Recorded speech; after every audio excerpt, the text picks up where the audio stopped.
Dear students, today we shall continue with the previous topic, and that is diffraction of light due to a single slit, in fact. Now, you have already learned that diffraction is the phenomenon of bending of light around the corners of objects or obstacles. Their dimensions should be comparable to the wavelength of light. You have also learned that diffraction is broadly of two types. One is Fresnel diffraction and another is Fraunhofer diffraction. In this case, the source of light, the slit, and the screen are at a finite distance from each other, and here they are at an infinite distance from each other. That is, the slit is at an infinite distance, because of which we need collimating lenses. Collimating lenses. This is also called as near field diffraction, because all the three are quite close to each other. Near field diffraction, and this is called as far field diffraction, right? Now today we are going to discuss an important example which comes under the category of Fraunhofer diffraction, and that is diffraction due to a single slit. Diffraction due to a single slit. Obviously the arrangement is like this, that you have a source of light and you have a lens that collimates the light and renders it parallel. It falls on the slit, and again you have a collimating lens, right, that makes the light beam interfere and hit the screen.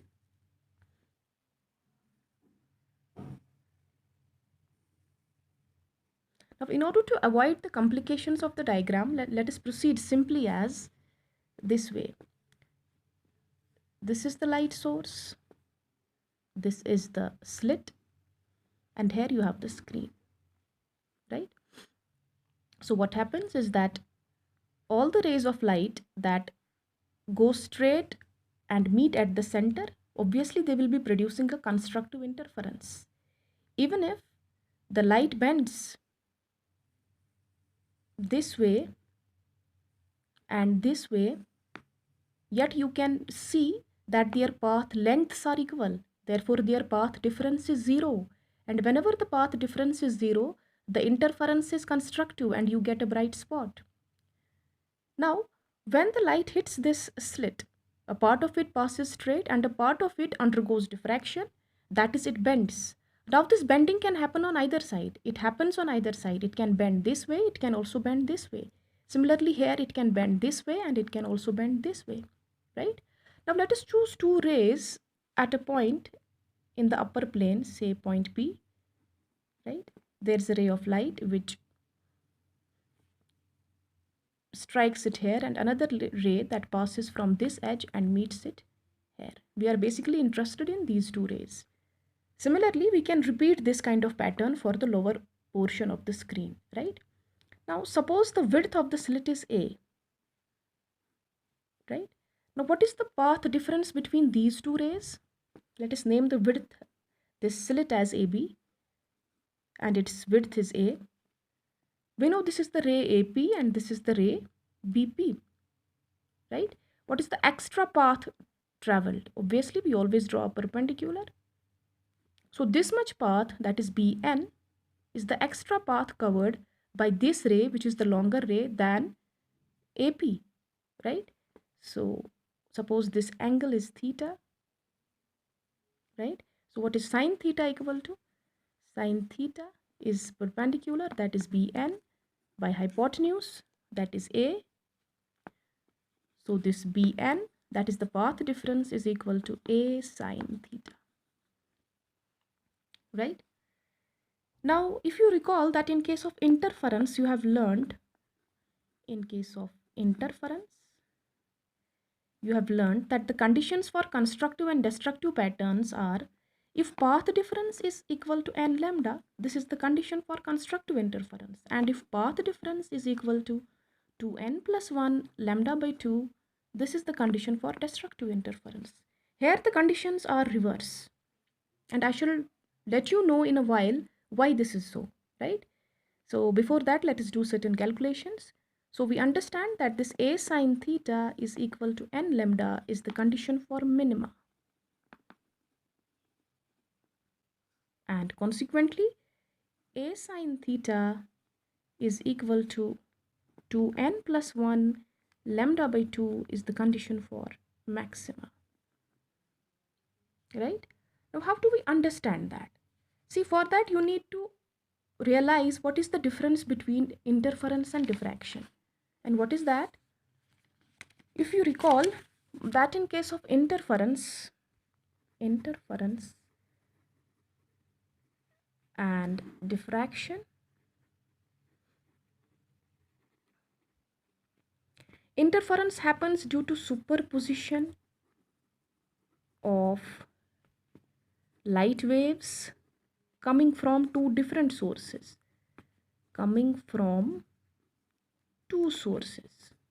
of light.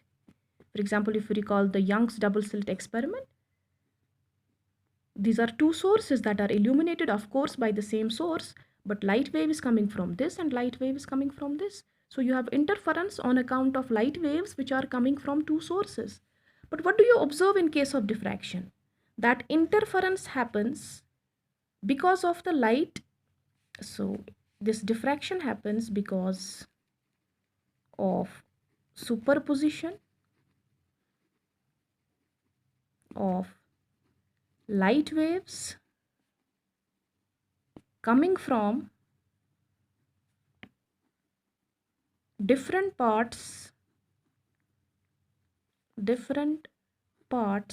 of the same wavefront.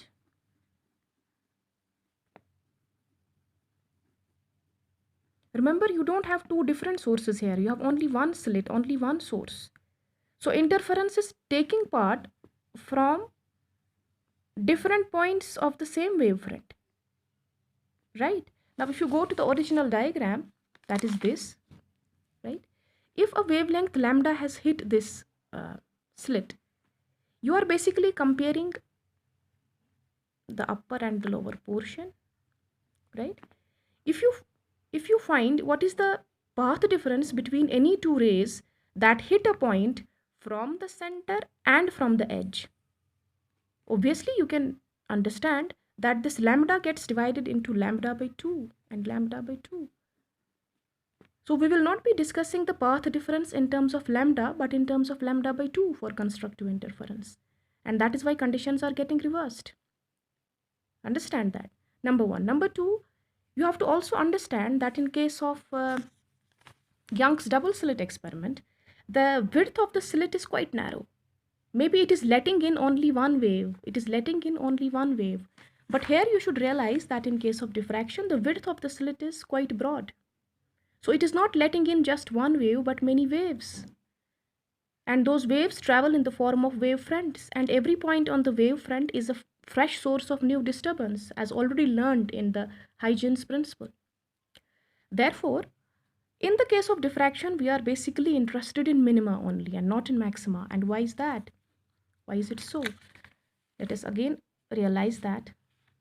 See, the sum of two destructive interferences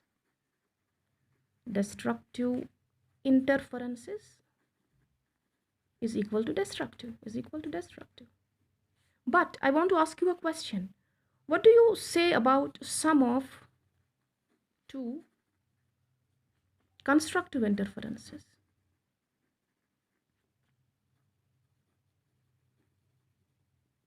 Is it constructive or destructive? I asked that question because I told you that the width of the slit is quite broad than those compared to the Young's double slit experiment. So it is letting in a number of waves, right? So consider any two waves, for example, this way and another wave this way. So the crest is falling on crest. It is a constructive interference. The resultant wave will have a larger crest. But consider two more waves. They are also undergoing constructive interference, for example, and they are traveling this way and they are traveling this way, right? So the trough is falling on trough, and this is also a constructive interference, and the resultant is a larger trough. Now when you have to consider the resultant of this and this, what is it? It is a crust falling on a trough, and the resultant is destructive. It can also be other way around. It can also be a crust falling on another crust, but there is also a possibility that it can be a crust falling on a trough. And why do we say that? Because already I have told you that because the width of the slit is quite large, a number of waves are being let in. So there is a possibility that a number of constructive and destructive interferences are taking place. And at a given point, you don't have to actually see the resultant of just two waves, as in case of Young's double slit experiment. But you have to see the resultant of so many waves which have mutually interfered. And the resultants are further interfering. And these resultants can either be two crusts or two troughs or one crust and one trough, right? Therefore, you can never be sure that the sum of two constructive interference is going to be constructive. It can also be destructive. Therefore, in case of diffraction, we are more interested in minima than in maxima, number one. So I hope that is clear. The next thing is that in case of interference, the alternate bright and dark fringes are of same width. Bright fringe and then dark fringe, bright fringe and then dark fringe. But here you can see that the central maxima is going to occupy the maximum width. The central portion is all illuminated, the path difference is 0, right? The interference is constructive, so it is going to occupy the broader portion. The subsequent fringes will be bright and dark, but they will not be of same intensity, neither of same width. So these are some essential differences between constructive and this diffraction and interference. So if you want me to again pen down, so here all fringes are of same width,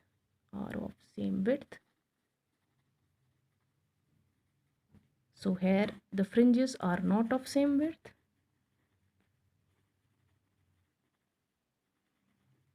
So all bright and all dark fringes are of same intensity.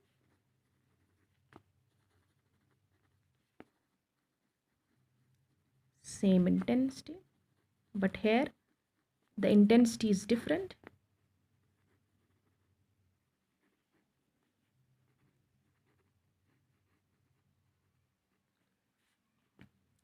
Right?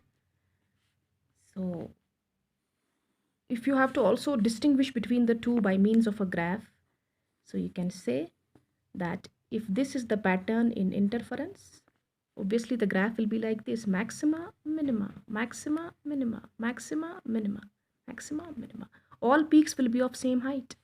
But here, if you have to draw the graph, this is the central maximum, the central bright portion, which has the tallest peak, and the subsequent peaks are smaller on either side.